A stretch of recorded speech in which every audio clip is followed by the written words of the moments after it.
Buenas, ¿qué tal? Yo soy Alejandra Mancilla, soy docente grado 2 del Departamento de Anatomía. En el día de hoy tengo el agrado de compartir con ustedes la primera clase de este módulo, que corresponde a una introducción al sistema nervioso central y generalidades de médula espinal. Voy a compartir pantalla de un teórico que confeccioné para esta oportunidad. Bueno, como vemos allí, el tema de hoy corresponde a generalidades del sistema nervioso y de la médula espinal. Comenzando con las generalidades del sistema nervioso, comenzaremos por su definición. El sistema nervioso es el sistema, es un entramado complejo de células nerviosas y otras estructuras que lo que hacen es, le permiten al ser humano en este caso, adaptarse al medio circundante, en el que vive y que lo rodea, medio cambiante, y reaccionar en consecuencia a los diferentes estímulos que le ofrece este medio circundante, al mismo tiempo que le permite mantener constantes la composición de su medio interno, o lo que se conoce con el nombre de homeostasis. Hay dos grandes clasificaciones del sistema nervioso. Nosotros nos basaremos en la primera, mayoritariamente, porque bueno, es la que más nos compete en nuestra materia, por decirlo de alguna manera, pero igual de importantes ambas. Desde el punto de vista anatómico, que sería la primera forma de clasificar el sistema nervioso, se organiza en un sistema nervioso central y un sistema nervioso periférico, que ahora vamos a ver las características de cada uno. Desde el punto de vista funcional, se puede organizar en lo que es el sistema nervioso somático o de la vía de relación, y sistema nervioso autónomo, o vegetativo. Ahora también veremos generalidades de cada uno de ellos. Comenzando con lo que es la división anatómica, el sistema nervioso central corresponde al sector del sistema nervioso que se encuentra sobre justamente el eje central o sagital del cuerpo humano. El eje central o sagital es el que divide al mismo en dos mitades simétricas con simetría axial, y bueno, está formado de cefálico a caudal, por lo que es el encéfalo, que está formado por los hemisferios cerebrales, el diencéfalo, el tronco encefálico y el cerebelo, como vamos a ver, y el sector más caudal del mismo corresponde a lo que es la médula espinal, tema central del día de hoy. El sistema nervioso periférico se origina y termina del precedente. Corresponde a lo que son los pares raquídeos a nivel de la médula espinal o nervios espinales, que no son otra cosa que prolongaciones filiformes que, como vamos a ver, parten de la médula espinal y se dirigen hacia los distintos efectores. Los efectores pueden ser desde un músculo, si hablamos de funciones motoras, como también puede ser, si hablamos a lo que refiere a funciones sensitivas, por ejemplo, la piel. El sistema nervioso periférico no es otra cosa que el que vincula a los efectores diferentes, los que haya, con lo que es el sistema nervioso central.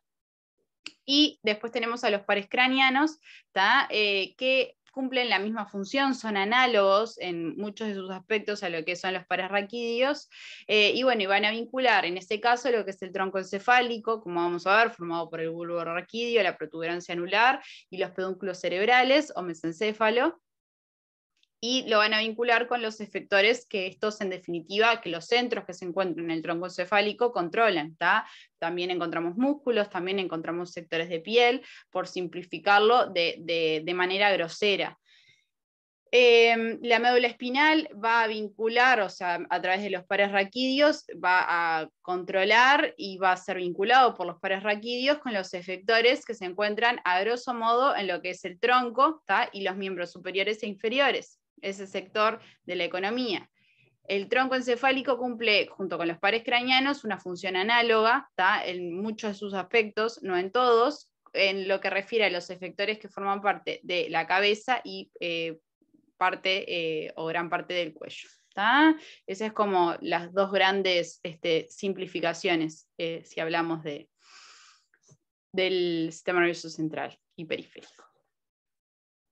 como vamos a ver, tenemos 31 pares raquídeos.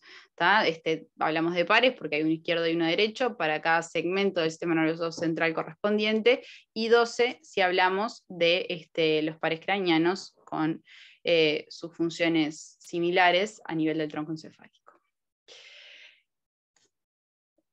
Más de lo mismo, si hablamos del sistema nervioso central, vemos los distintos sectores de caudal a cefálico, en este caso, médula espinal, que es aquel que se va a encontrar en el conducto raquídeo, formado por la superposición de las distintas vértebras que van a formar la columna vertebral. En definitiva, la médula es el sector del sistema nervioso que se encuentra contenido en este sector del raquis.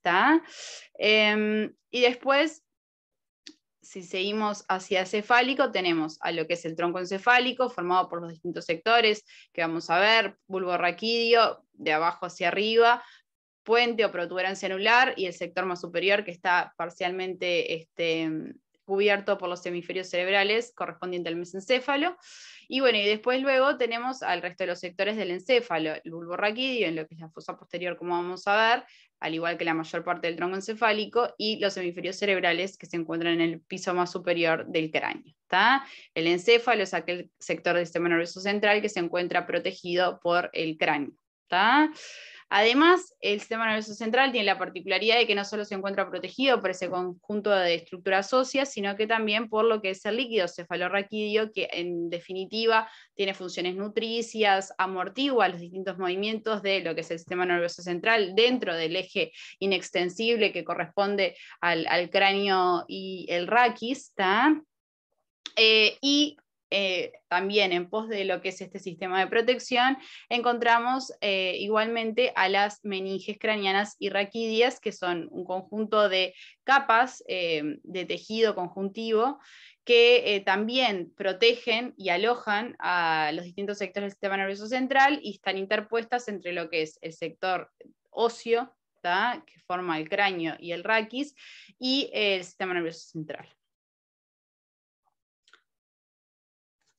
Bueno, acá simplemente un poco para que no sean conceptos solo abstractos, sino que ya incorporen en sus cabezas cómo se ve partes del sistema nervioso. Vemos acá lo que parecería ser una vista posterior de la médula espinal. Acá en realidad se abrieron no solo las capas superficiales de piel y panículo adiposo, y las capas más superficiales, sino que acá parecería estar abierto lo que es el saco dural, el conducto conjuntivo que le forman las meninges craneanas a lo que es la médula espinal.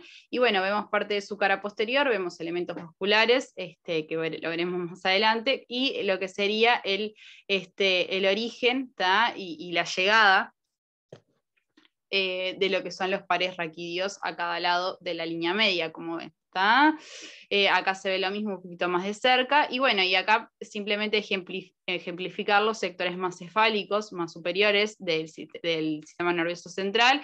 Como vemos, el tronco encefálico corresponde a todo este sector que les estoy señalando, con sus distintos sectores: el bulbo raquídeo, el que continúa hacia arriba de la médula espinal; la protuberancia anular, que bueno, como su nombre le indica, es un sector ensanchado; y este sector que se vuelve a ser angosto nuevamente, como es el mesencéfalo o los pedúnculos cerebrales. Acá sería su límite superior y el resto de sus límites.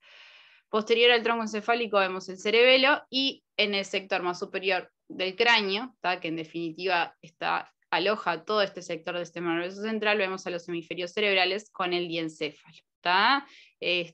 Un sector también perteneciente a lo que es el encéfalo, como vamos a ver más adelante en profundidad.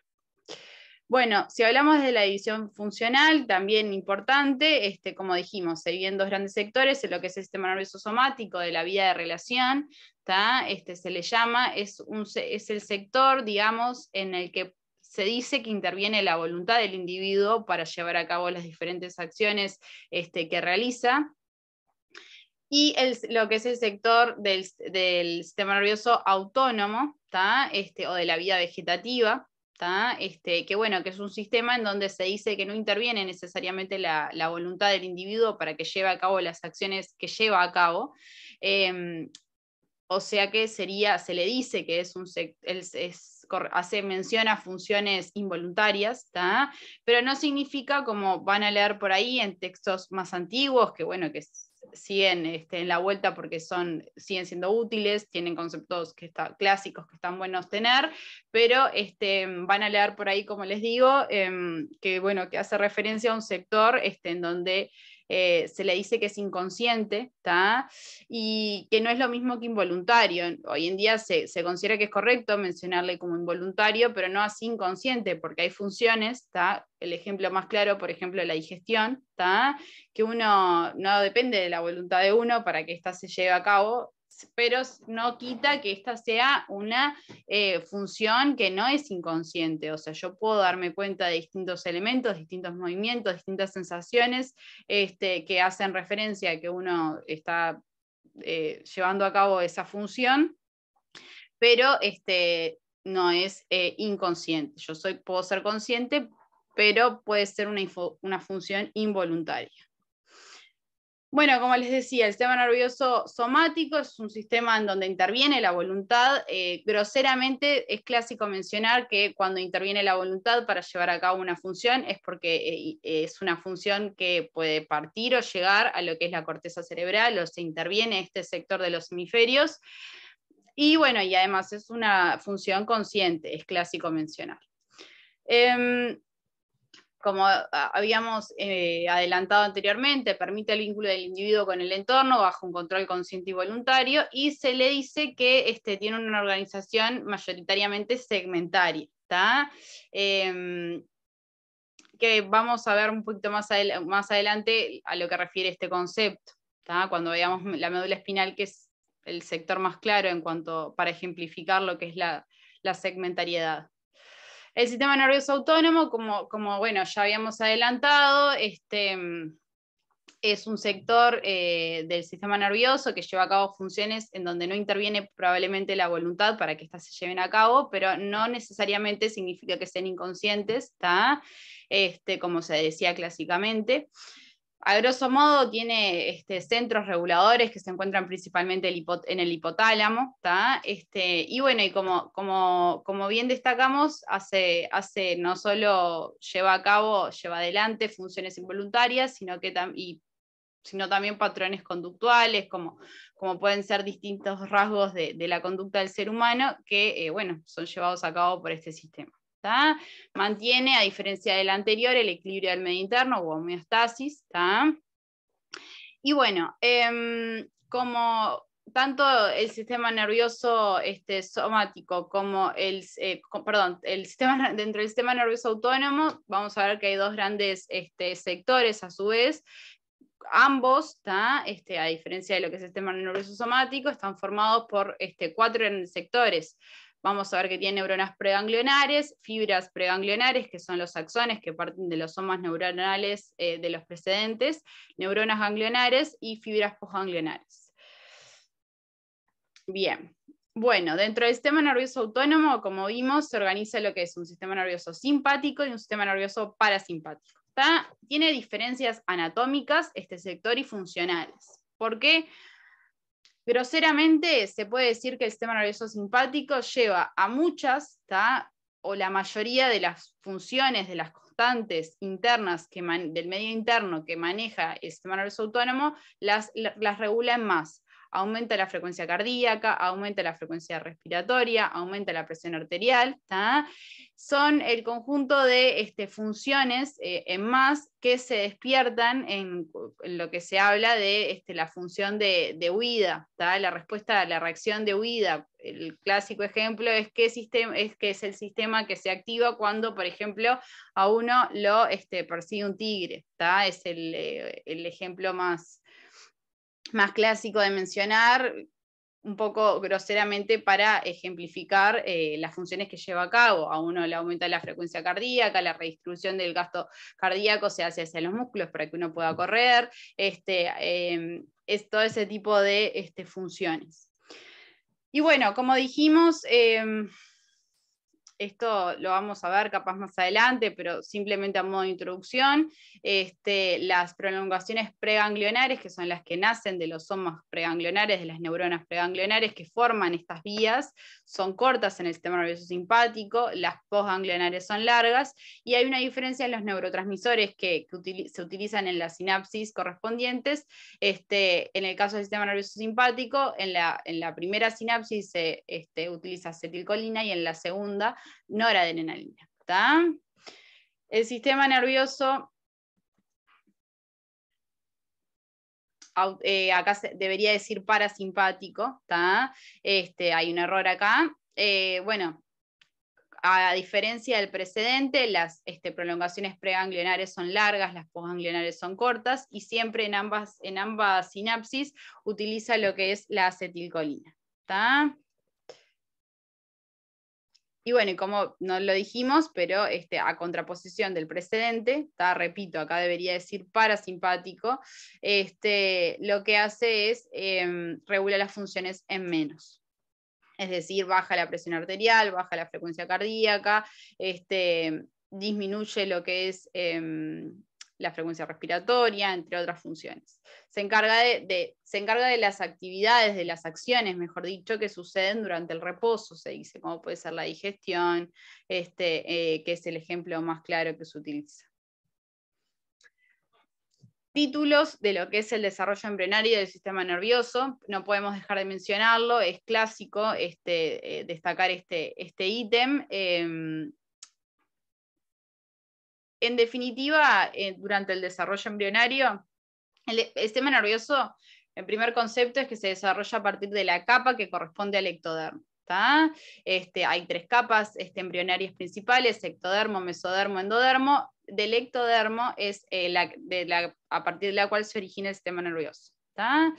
En el ectodermo, en esta capa que tiene forma de placa, se forma lo que es la placa neural en su sector central. Tiene siempre como si fueran las 3 capas, forman como si fuera un refuerzo en el pan de arriba, que sería el ectodermo, en el sector central de esta capa se forma lo que es la placa neural, en donde sus extremos se elevan y se fusionan y forman el tubo neural. O sea, empieza como una canaletita que sería en esta placa, en donde los bordes se empiezan a unir uno con otro, y esa canaleta, ese canal pasa a formar un tubo. Que se llama tubo neural. El tubo neural tiene 2 grandes sectores. El sector más superior, el extremo cefálico, va a dar origen al encéfalo. El origen más inferior o caudal va a dar origen a la médula espinal. A su vez, lo que sería el extremo cefálico, que va a dar origen al encéfalo, en una primera instancia se divide en 3 vesículas cerebrales primarias, primera, segunda y tercera, las cuales respectivamente van a dar origen a lo que es el prosencéfalo, el mesencéfalo y el romboencéfalo. Ahí en la 5ª semana, como vemos, habiendo empezado el desarrollo del sistema nervioso central en la 3ª semana, en la 5ª semana el prosencéfalo da origen al telencéfalo y al diencéfalo, precursores de los hemisferios cerebrales y el diencéfalo definitivo. El mesencéfalo persiste como tal, o sea, la segunda vesícula persiste como tal, como el mesencéfalo da origen al mesencéfalo definitivo, y el romboencéfalo se divide en mielencéfalo y metencéfalo, los cuales darán lugar al bulbo raquídeo, la protuberancia celular y al cerebelo, respectivamente. ¿Está? Bien. Bueno, comenzando con el segundo tema del día de hoy, que corresponde a la médula espinal. Bueno, la médula espinal, no lo dijimos, yendo un poquito para atrás, parece obvio, es coherente destacar que de lo que es el tubo neural van a partir unas prolongaciones filiformes, se le dice, que corresponden a los pares cranianos en el sector superior y a los pares raquídeos en el sector más inferior. Médula espinal. Bueno, como ustedes ya sabrán, es el sector del sistema nervioso central que se encuentra contenido en el conducto raquídeo, repito, formado por la superposición de los distintos agujeros raquídeos correspondientes a cada una de las vértebras que van a formar la columna vertebral. Groseramente se encarga de la inervación motora y sensitiva de lo que es el tronco y los miembros, como dijimos. Ya si entienden ese concepto grande, que la médula espinal va a controlar en definitiva directamente lo que son los movimientos y la sensibilidad de los miembros y el tronco encefálico cumple esa función, entre otras, para lo que son las estructuras de la cabeza y el cuello. Si entienden esa sectoriedad,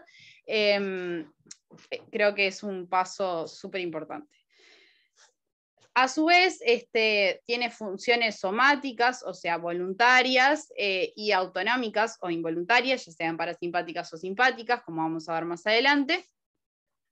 Y bueno, y está formado por 31 segmentos.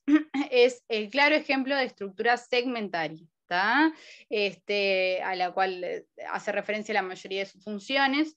Está formado, no es otra cosa la médula espinal que una superposición de distintos segmentos. Cada segmento de la médula espinal, a grosso modo, se va a encargar de la inervación, ya sea motora y sensitiva, de un sector determinado, ya sea de los miembros o del tronco. A esa representatividad de la médula espinal respecto a los distintos efectores que se encuentran formando el cuerpo humano, hace referencia la segmentariedad de esta estructura. Bueno, cuando nos vamos a enfrentar a un estudio de cualquier sector del sistema nervioso, voy a destacar dos grandes conceptos. El primero, como vamos a ver, siempre hablamos de lo que es la configuración externa, que es lo que se ve en lo que hace referencia a la anatomía macroscópica, y luego vamos a ver lo que es la configuración interna, que es a lo que hace referencia la anatomía microscópica, sin entrar en detalle en lo que son la parte de los tejidos y de la histología, que un poco excede nuestro curso. Bueno, de lo que es la configuración externa, como ya dijimos, está formado por 31 segmentos, en donde los distintos segmentos se pueden individualizar de acuerdo al origen y la llegada de los distintos pares raquídeos, o sea, vamos a tener tantos pares raquídeos como segmentos. Yo voy a identificar de esa manera a los distintos segmentos por la inserción de cada uno de los pares raquídeos. Se extiende de lo que es el límite bulbomedular, que es un límite arbitrario, que no tiene grandes límites anatómicos ostensibles a simple vista, sino que se dice que, bueno, que es la decusación de la vía piramidal, la principal vía de la motilidad voluntaria, como vamos a ver, la que marca este límite, valga la redundancia. Bien, también a lo que es el límite bulbomedular se topografía según un plano que pasa por el borde superior del arco anterior del atlas, la primera vértebra cervical, y la parte media del arco posterior de esta misma vértebra. Son dos formas de reparar lo que sería el origen de la médula espinal. Y la terminación no es otra cosa que lo que se le llama el cono medular, que es el extremo inferior de la médula espinal. Aproximadamente, esto es importante, se topografía a nivel de la segunda vértebra lumbar. Hay una variabilidad interindividual, evidentemente, entre los distintos individuos, pero a grosso modo es donde se topografía el final, y es por tanto que frente, por ejemplo, a, como vamos a ver, el abordaje de lo que es, por ejemplo, el espacio subaracnoideo, donde para, por ejemplo, realizar una punción lumbar, para extracción de una muestra de líquido cefalorraquídeo, nosotros lo vamos a hacer por debajo de ese nivel, porque ya sabemos que inferior a este sector no tenemos médula espinal, y por tanto la chance de lesión de la misma disminuiría. Eso es un concepto que tiene muchas implicancias en la práctica clínica, y por tanto es importante que ustedes recuerden. Tiene forma cilíndrica, aplanada de adelante hacia atrás. A pesar de esto, tiene dos grandes ensanchamientos, que se le llaman cervical y lumbosacro, que corresponde, no es otra cosa que el sector que va a originar a los nervios raquídeos que intervienen en la formación de los plexos que van a inervar los miembros superiores y los miembros inferiores. Eso explica la existencia de estos dos ensanchamientos. Tiene cuatro caras, cilindro aplastado anteroposteriormente, una cara anterior, dos caras laterales y una cara posterior. Como ya vimos, de la médula espinal parten los nervios raquídeos. Y bueno, y como vamos a ver, cada nervio raquídeo se origina por dos raíces. Una raíz ventral, que va a ser la raíz motora, es decir, donde se encuentran los axones de las neuronas que van a formar las vías de la motilidad, del movimiento, y la raíz dorsal o sensitiva. Bueno, acá vemos una imagen de un preparado anatómico en donde se ve el cono medular. Van a ver que cuanto más hacia caudal encontramos a los nervios raquídeos, más oblicuos van a estar en su salida de la columna vertebral.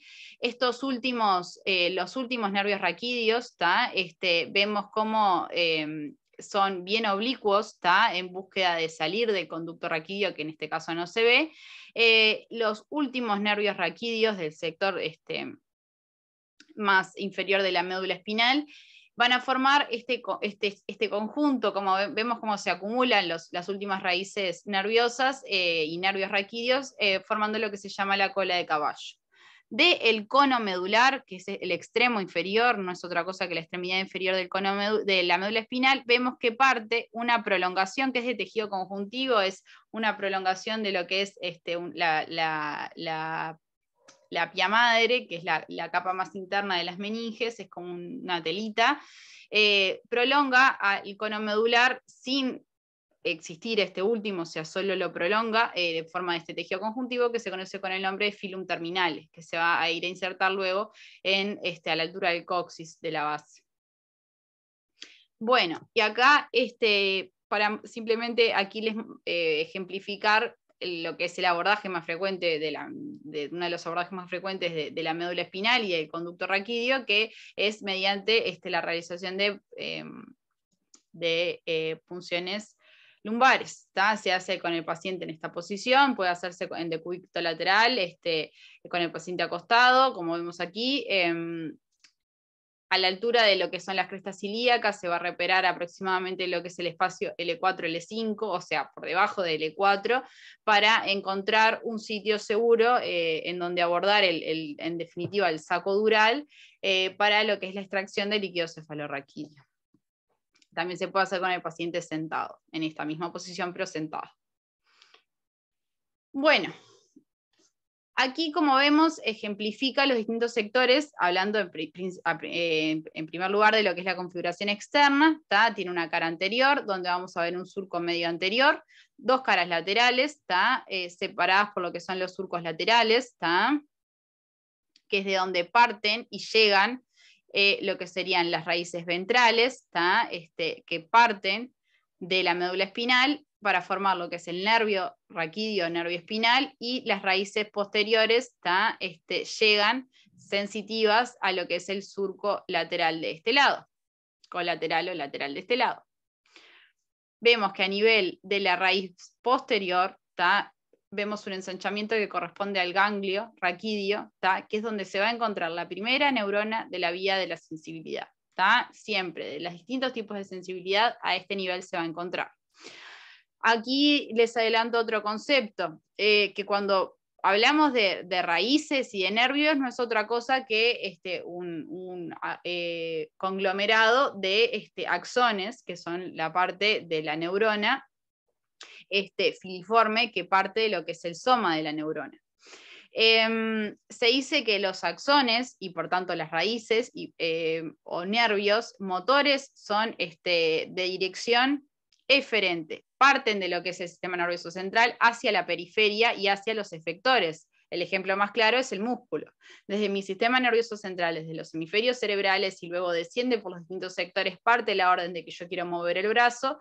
Esta orden es transportada por, en este caso, las raíces ventrales o anteriores, motoras, luego transcurren formando el nervio raquídeo, si hablamos de los miembros, si hablamos de los movimientos de la cara, es los nervios, los parescranianos, motores los que correspondan, y parten y llegan hacia el efector, que es el músculo. Entonces de esa manera se concreta la acción del movimiento, por ejemplo, del brazo. Para lo que es la sensibilidad, las vías son aferentes o ascendentes, parten de lo que es la periferia, de donde se siente a nivel del efector, que por ejemplo es la piel, el estímulo sensitivo, me tocan, me pegan, me pellizcan, me queman, transcurre por los nervios raquídeos, si hablamos de los miembros o del tronco, encuentran su primera neurona en la raíz posterior, transcurriendo por la misma, y de allí alcanzan el sistema nervioso central y ascienden hacia distintos sectores, en donde el sector final, la última neurona, va a estar en la corteza cerebral, en el área sensitiva primaria, y bueno, después seguirá distintos caminos de acuerdo a la función que estemos hablando. Pero bueno, este es un primer concepto un tanto funcional, pero con su representación anatómica, que es importante que sepa. Bien, como ya destacamos, los nervios raquídeos se agrupan en pares, hay uno derecho y otro izquierdo, por eso se les llaman pares. Son tantos, o sea, 31 como segmentos medulares hay. Se origina por dos raíces, una raíz anterior, motora, y una raíz posterior y sensitiva. A su vez, la raíz posterior vehiculiza no solo fibras sensitivas, sino también vegetativas, o sea, autonómicas. Vemos que las ramas anteriores conceptualmente van a formar lo que son los plexos, que van a inervar los miembros, y los nervios intercostales, que van a dar la inervación a lo que es el tronco, a grosso modo, y las raíces posteriores en definitiva no forman plexos y se dirigen directamente a inervar efectores que se encuentren en el dorso, como por ejemplo la piel y los músculos que forman el dorso. Recordar que la raíz posterior tiene la particularidad de contener a lo que es el ganglio raquídeo. Y acá nuevamente les reitero la imagen para que vean con un poco más un poco más metidos en el tema, lo que es en definitiva un preparado anatómico de la cara posterior parecería ser de la médula espinal. Bueno, ahora hablamos de lo que es la configuración interna. Y acá nos metemos en el segundo gran concepto cada vez que hablamos de un sector, cualquiera sea, del sistema nervioso. Cada sector del sistema nervioso central vamos a tener tres grandes sectores, y así les recomiendo que los estudien cuando hablemos de médula espinal, cuando hablemos de tronco encefálico, de diencéfalo, de cerebelo y de los hemisferios cerebrales. Estos tres sectores son un sector de sustancia gris, que en la médula espinal está distribuido de esta manera, formando esta zona con forma de H, un sector de sustancia blanca, que vemos que en la médula espinal va a formar lo que se llaman cordones, pero bueno, en otros sectores pueden adoptar otro nombre, pero no dejan de ser un sector de sustancia blanca, y lo que se llama la cavidad ependimaria, que en este caso, o sea, en la médula espinal, es este conducto central que contiene el líquido cefalorraquídeo, que se conoce con el nombre del conducto del epéndimo,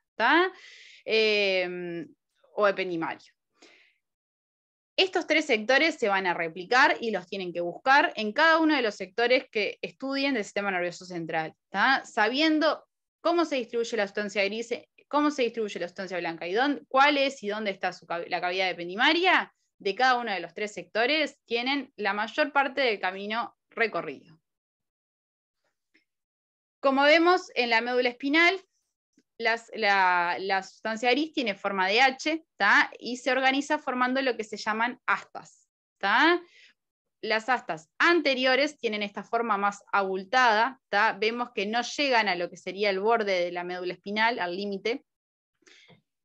Son gruesas en relación a lo que son las astas posteriores, y son predominantemente motoras, o sea, vamos a tener que a este nivel están los somas de las neuronas motoras que van a formar las vías que permiten el movimiento, ya sea voluntario o involuntario, después lo veremos, pero la vía motora más importante, que es la del movimiento voluntario, corresponde a la vía piramidal. Aquí se encuentran los somas para lo que es la vía piramidal de las segundas neuronas de esta vía. La primera está en la corteza cerebral, está en el área motora primaria, que es de donde se origina la acción del movimiento voluntario. Recordemos, son vías descendentes, van desde el sistema nervioso central hacia los efectores periféricos. El ejemplo más choto es el músculo. Luego tenemos lo que son las astas posteriores, las cuales son sensitivas, se dice, son más finas, impresiona como que están por llegar a lo que es el borde de la médula espinal, Lo mismo, a este nivel se pueden encontrar las segundas neuronas, la primera se encontraba en el ganglio raquídeo, de muchas de las vías de la sensibilidad, no todas, algunas. Las vías de la sensibilidad que van desde la periferia hacia el sistema nervioso central y ascienden hacia los sectores superiores, corteza cerebral, área sensitiva primaria, que es donde en definitiva se recibe la información de que a mí me están pinchando, me están quemando, ¿no? Va de la periferia, donde parte el estímulo, hacia la corteza cerebral, donde uno toma conciencia, donde se hace consciente este estímulo. Se dice, bueno, después tenemos, que acá no están ejemplificadas, porque no la encontramos en todos los sectores de la médula espinal, lo que son las astas laterales o intermedias, que se encuentran entre las precedentes, que tienen funciones vegetativas. Ahí se dice que encontrarían neuronas con funciones vegetativas, centros vegetativos, como pueden ser la micción, la defecación, la erección, la eyaculación. Son centros que, bueno, que se encargan de funciones autonómicas. Predominan en los sectores, por ejemplo, lumbosacros, es donde encontraríamos más marcadamente las astas laterales, que bueno, que como ven están más o menos marcadas en distintos sectores, no la vamos a ver en todos. ¿Tá? Y aquí es clásico destacar que la sustancia gris en la médula espinal se organiza en lo que son las llamadas láminas de Rexed, que bueno, eso van y lo leen, es un concepto sumamente teórico, en donde bueno, se organizan en núcleos que son mencionados en números, son nombrados en números romanos. Sustancia blanca. La sustancia blanca en la médula espinal se organiza en lo que son los llamados cordones. Tenemos los cordones anteriores, que van del surco medio anterior al surco colateral anterior, los cordones laterales a cada lado, que van de surco colateral a surco colateral. Recordemos que los surcos colaterales es donde parten y llegan las raíces ventral y dorsal, motoras y sensitivas respectivamente, y el cordón posterior. Divididos cada uno de los de cada lado por lo que es el surco medio posterior. La sustancia blanca no es otra cosa que el sector por donde transcurren los axones, o sea, es un sector donde transcurren vías, fibras nerviosas, que son las que llevan la información, ascendentes, descendentes, de asociación, son los tres tipos que hay. La sustancia gris, en contraposiciones, no es otra cosa que los conglomerados de somas neuronales, o sea, los somas se encuentran en la sustancia gris, los axones se encuentran en la sustancia blanca, que son en definitiva la neurona, la unidad funcional mínima, la célula que forma en definitiva el tejido nervioso. Bien. Bueno, no podemos, si hablamos de médula espinal, no mencionar las distintas vías, que algunas ya le fuimos poniendo nombre, esto después se puede profundizar más adelante, pero no podemos no mencionar lo que son las vías motoras y sensitivas más importantes. En el cordón anterior y en los cordones laterales, si hablamos de vías motoras, es donde vamos a encontrar los dos contingentes de la vía piramidal. El 90% del contingente de la vía piramidal se va a encontrar ocupando sobre, que es el contingente lateral, se va a encontrar en el cordón lateral. Estas fibras son las que van a inervar sobre todo los músculos de los miembros. En el cordón anterior o ventral va a estar contenido el contingente ventral, el 10% restante de la vía piramidal, la principal vía de la motilidad voluntaria, que tiene su primera neurona en la corteza cerebral, en el área motoria primaria, y la segunda neurona va a estar en el asta anterior de la médula espinal, en el sector correspondiente, de acuerdo a si la inervación corresponde a los miembros superiores, va a estar a nivel cervical, miembros inferiores va a estar a nivel lumbosacro. El cordón anterior va a contener el contingente ventral del contingente córtico-espinal, de la vía piramidal, que, bueno, que corresponde al 10% de la vía, que es el que sobre todo va a inervar los músculos axiales. Este 90 y 10% que se divide la vía piramidal también hace referencia a la decusación de la vía piramidal. La vía piramidal, por definición, es una vía descendente y es una vía, o sea, empieza en la corteza cerebral y termina en los efectores periféricos, o sea, los músculos. Y es una vía cruzada también. El 90% de las fibras se cruzan, o sea, van de derecha a izquierda y de izquierda a derecha, ¿tá? Se denomina decusación este movimiento, a nivel de lo que es el límite bulbomedular, que ahora entienden un poco más de qué les hablaba.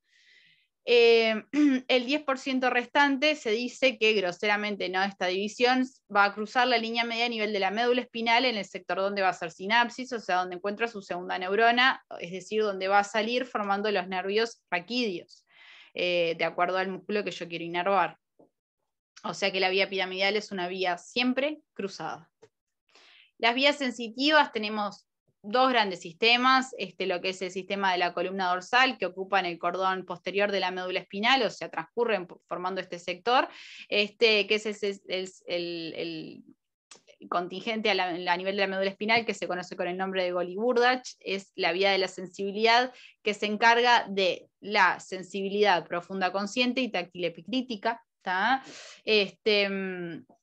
nivel de lo que es todo el cordón anterolateral, o sea, los cordones anteriores y laterales juntos, se encuentra lo que es el sistema anterolateral, que es o espinotalámico a nivel de la médula espinal, se menciona también, es el que se encarga de la sensibilidad tráctil protopática y termoalgésica. También a nivel anterolateral vamos a encontrar a lo que es las vías espinocerebelosas, que, bueno, que se encargan de la sensibilidad profunda inconsciente, que se verán un poquito más en profundidad más adelante. A su vez, como acá no puedo no mencionarlo, dijimos que la vía piramidal es la vía más importante que tienen que saber si hablamos de lo motor, y después tenemos las vías extrapiramidales que en definitiva no llegan a la corteza, o sea, hablan del movimiento, del ajuste del movimiento, que son funciones que se le atribuyen un carácter involuntario, que bueno, que se encuentran también algunas en el cordón lateral y otras en el cordón anterior. Bueno, y ya finalizando con este tema de médula espinal, no podemos no mencionar lo que es la unidad funcional, que permite, que describe, que ejemplifica el movimiento, los movimientos, la sensibilidad, las funciones en definitiva que lleva a cabo la médula espinal, que es el arco reflejo. El arco reflejo es este circuito que está ejemplificado en la diapositiva, en donde vemos que se produce un estímulo a nivel periférico, por ejemplo, la piel. Ese estímulo es sensado por un receptor que puede estar en la piel, que puede estar en los músculos, que puede estar en los tendones, como se ve en los reflejos osteoarticulares. Por la vía aferente, o sea, por los distintos nervios periféricos, después por el nervio raquídeo, después por la raíz posterior, llegan a lo que es la médula espinal, se produce la sinapsis correspondiente entre las neuronas que se encuentran a dicho nivel, y mediante los axones de la neurona motora, salen por la raíz anterior los nervios raquídeos y luego formando plexos y los nervios periféricos hacia lo que es el efector, que es el músculo, y de esa manera se produce la acción esperada frente al estímulo determinado. Los ejemplos más clásicos son los reflejos osteotendinosos que se exploran en el examen físico. Acá tenemos un ejemplo de lo que es el reflejo bicipital, este es el músculo bíceps, se percute con el martillo de los reflejos lo que es el tendón del bíceps, el tendón distal del bíceps braquial. Esta información es sensada por los receptores que se encuentran en el tendón y el músculo mismo, ingresan por lo que son la raíz posterior, acá está en azul, la raíz posterior, primera neurona, el ganglio raquídeo, de las vías de la sensibilidad, en ese caso, ingresa formando la raíz posterior, llega a la neurona sensitiva, hay una neurona, esta neurona se hace sinapsis con la neurona motora correspondiente, los axones de la neurona motora salen formando la raíz anterior, nervio raquídeo, nervios periplexos, nervios periféricos, como vamos a ver más adelante, y estimulan la contracción, determinan la contracción del músculo. Este circuito se conoce con el nombre de arco reflejo. Finalizando ya con este tema, no podemos dejar de mencionar la vascularización, en este caso de la médula espinal. Es una vascularización que todavía está en estudio, que es una vascularización difícil de sistematizar, es compleja, no del todo conocida. A grosso modo lo que tienen que saber es que hay 3 tipos de arterias que van a vascularizar la médula espinal y sus raíces. Las arterias radiculares, que están destinadas al nervio raquídeo y al ganglio raquídeo, como dice allí. Las arterias radiculopiamarianas, que están destinadas a la superficie de la médula espinal, o sea, todo lo que vemos formando las caras anterior, laterales y posterior, y las arterias radiculomedulares, que van a vascularizar los sectores más profundos, de las cuales parten o forman 2 sistemas longitudinales, no sé si se acuerdan, como veíamos en las imágenes, ven que forman 2 sistemas longitudinales que siguen el eje mayor de la médula espinal, dos sistemas longitudinales, anterior y posterior, que bueno, que en definitiva esos troncos reciben ramas de distintas arterias de acuerdo al sector de la médula espinal que nos encontremos. Ese es el concepto que tienen que saber en lo que respecta a la vascularización de la médula espinal. Esto tienen que ir y leerlo y profundizarlo, pero bueno, se puede. A modo de ejemplo, entenderán que a nivel, estos sistemas, a nivel, por ejemplo, de la médula espinal, de su sector torácico, van a recibir ramas de lo que son las arterias intercostales, de las arterias bronquiales, a nivel del sector lumbosacro, reciben de las arterias lumbares, en definitiva, es un sistema longitudinal que involucra ramas de diferentes estructuras. Bien. Acá también está destacado, bueno, que alimentan los troncos arteriales espinales anterior y posterior, que bueno, que son ramas de lo que son las arterias espinales, de ramas de las arterias vertebrales. Bueno, bien. Finalizando, tenemos lo que es que destacar, es clásico mencionar lo que es la ley de Schiphol, en donde permite estimar, de acuerdo a la vértebra que estamos palpando, viendo en una imagen, estimar el segmento medular en el que yo me encuentro. Para las vértebras cervicales, por ejemplo, si yo me encuentro a nivel de C4, el segmento medular corresponde probablemente a C5. Hay una discordancia de 1 en lo que es la topografía de la médula espinal y de la columna vertebral. Para las primeras 6 vértebras torácicas, sumarle más 2 para encontrar el segmento medular al que me estoy refiriendo. Las últimas vértebras cervicales, torácicas, perdón, sumarle 3. A nivel de T12L2 vemos que tenemos el engrosamiento lumbar y ya al final, o sea, el cono medular, y a nivel de S2S3 de la columna vertebral tenemos ya lo que es el fondo de saco dural y la cola de caballo. El fondo de saco dural es el extremo inferior que forma la envoltura meningia, que bueno, que en este caso que va a contener líquido cefalorraquídeo, porque a esa altura yo ya no tengo más médula espinal y voy a tener las últimas raíces, como vimos, que nacen y son oblicuas encontrando el orificio a nivel de la columna vertebral o del sacro para emerger del raquis, y forman la cola de caballo. Bueno, espero que les haya servido y estamos a las órdenes. Saludos.